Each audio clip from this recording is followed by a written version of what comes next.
আজ আমি এমন একটা রেসিপি আপনাদের সাথে শেয়ার করতে চলেছি যেটা দেখার পর আপনাদের মাথায় একবার হলেও আসবে যে এটা বানিয়ে দেখা যাক। এটা খেতে এতটাই টেস্টি হয় যে একবার বানিয়ে খাওয়ার পর পরে আবার বানিয়ে খেতে ইচ্ছে করবে। আর এটা যদি আপনারা আপনাদের বাড়িতে আসা অতিথিদেরকে কিংবা আপনারা বাড়ির সদস্যদেরকে দেন তাহলে তারা খুবই খুশি হবে। তাছাড়া এটা আপনারা ঠাকুরের ভোগেও দিতে পারেন।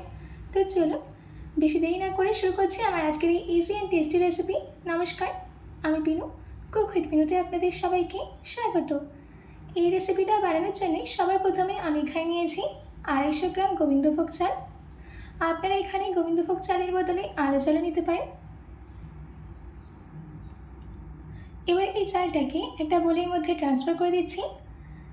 তারপর জল দিয়ে 3 থেকে 4 বার ভালো করে ধুয়ে নিতে হবে।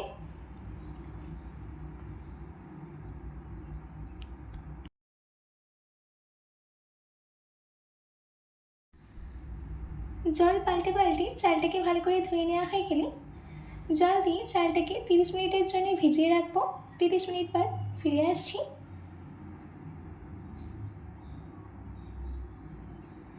আমাদের এখানে 30 মিনিট হয়ে গেছে।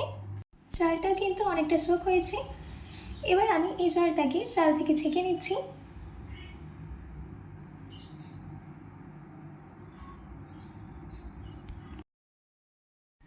জল ছেঁকে নেওয়া হয়ে গেলে একটা পরিষ্কার কাপড় নিয়ে চালটাকে এই কাপড়ের মধ্যে দিয়ে দিতে হবে।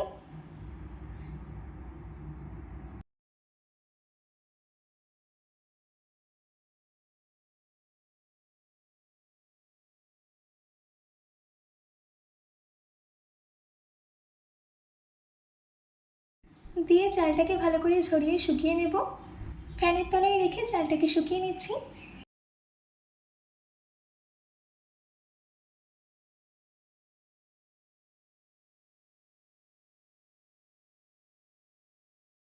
প্রায় 45 মিনিট বাদ দেখুন আমাদের এখানে চালটা কিন্তু শুকিয়ে গেছে। এবার এই চালটাকে এক জায়গায় জড়ো করিয়ে নিয়ে গ্রাইন্ডিং জারের মধ্যে ট্রান্সফার করে দিতে হবে।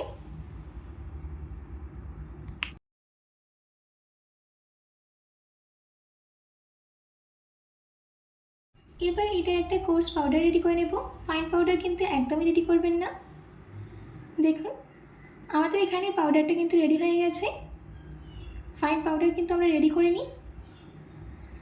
এবার এই চালের পাউডারটাকে একটা মিক্সিং বোলের মধ্যে ট্রান্সফার করে দিতে হবে। তারপর এর মধ্যে অ্যাড করে দিচ্ছি 1 কাপ পরিমাণে দুধ। দুধটা দেওয়ার পর ভালো করে মিশিয়ে নিচ্ছি। দেখুন সব কিছুকে ভালো করে মিশিয়ে নেওয়া হয়ে গেছে। এবার এই চাল আর দুধের মিক্সচারটাকে একটা পরিষ্কার কাপড়ের মধ্যে দিয়ে দিতে হবে।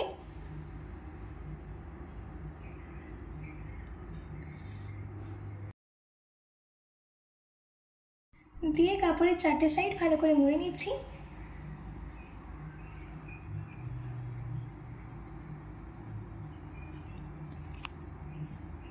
ভালো করে মুড়ে নিতে হবে যাতে কাপড়টা খুলে না যায়। এবার আমরা এটাকে স্টিম করে নেব। তার জন্যই কড়াইতে জল গরম করতে দিয়েছিলাম। এবার আমি এই কড়াইয়ের মধ্যে দিয়ে দিচ্ছি একটা ছিদ্রযুক্ত থালা। থালাটা দেওয়ার পর ওই চালের মিক্সচারটাকে ওর মধ্যে দিয়ে দিতে হবে। দেওয়ার পর ঢাকা দিয়ে 15 থেকে 20 মিনিটের জন্য স্টিম হতে দেব। 20 মিনিট বাদ ঢাকাটাকে খুলে নিচ্ছি। এবার আস্তে করে এই কাপড়টা খুলে নিতে হবে।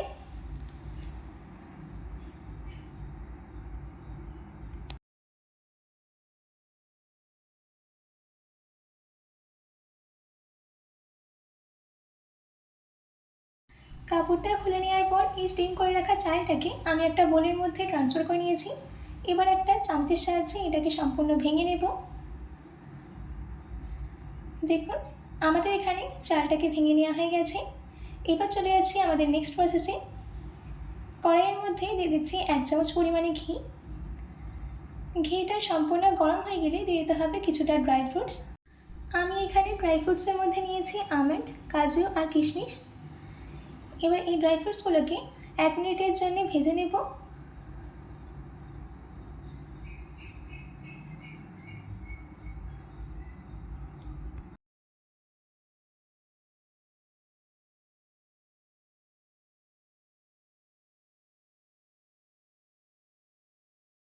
দেখুন আমাদের এখানে ড্রাই ফ্রুটসের মধ্যে একটা কালার চেঞ্জ হয়ে গেছে।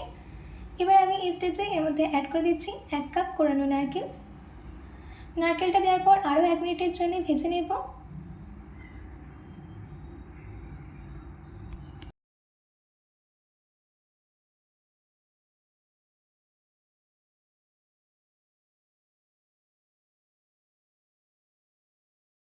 দেখুন আমাদের কোরানো নারকেলের মধ্যেও একটা কালার চেঞ্জ হয়ে গেছে। এবার আমি এর মধ্যে অ্যাড করে দিচ্ছি আমাদের স্টিম করে রাখা চাল। চালটা দেওয়ার পর ভালো করে মিশিয়ে নিতে হবে।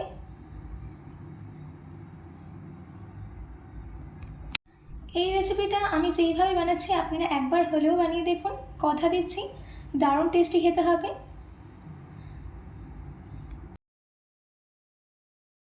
সব কিছুকে ভালো করে মিশিয়ে নেওয়া হয়ে গেছে। এবার এই স্টেজে এর মধ্যে দিয়ে দিচ্ছি 4 চামচ চিনি। চিনিটা আপনারা আপনাদের ইচ্ছা মতো কম বা বেশি করে নিতে পারেন, কিন্তু বেশি মিষ্টি করবেন না, তাহলে খেতে ভালো লাগবে না। আর এর স্বাদটা আরও এনহ্যান্স করার জন্য দিয়ে দিচ্ছি 1 চামচ এলাচ গুঁড়ো। এবার এই সব কিছুকে ভালো করে মিশিয়ে নিতে হবে।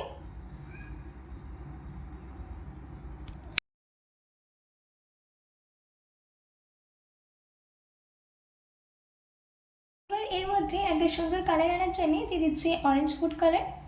অরেঞ্জ ফুড কালারটা একদম অপশনাল, আপনারা চাইলে দিতেও পারেন, নাও দিতে পারেন। আর তার সাথে দিয়ে দিচ্ছি 1 চামচ ঘি। এবার ঢাকা দিয়ে 2 মিনিট এটাকে রান্না করে নিতে হবে। 2 মিনিটের মধ্যেই দেখবেন ঘিটা একদম গলে যাবে। 2 মিনিট বাদ ফিরে আসছি। আমাদের এখানে 2 মিনিট হয়ে গেছে। এবার আমি এটাকে মিশিয়ে নিচ্ছি আর আবারও এটাকে 3 মিনিটের জন্য রান্না করে নিতে হবে।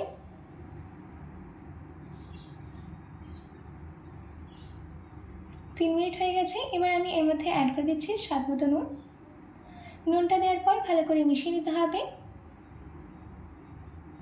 ব্যাস রেডি হয়ে গেল আমাদের ডেজার্ট রুমালি মালিদা।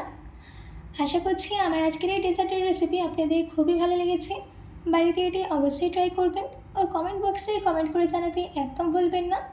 তো আজকের মতো এইটুকু, আবার দেখা হচ্ছে অন্য কোনো রেসিপি নিয়ে। ভালো থাকবেন, সুস্থ থাকবেন।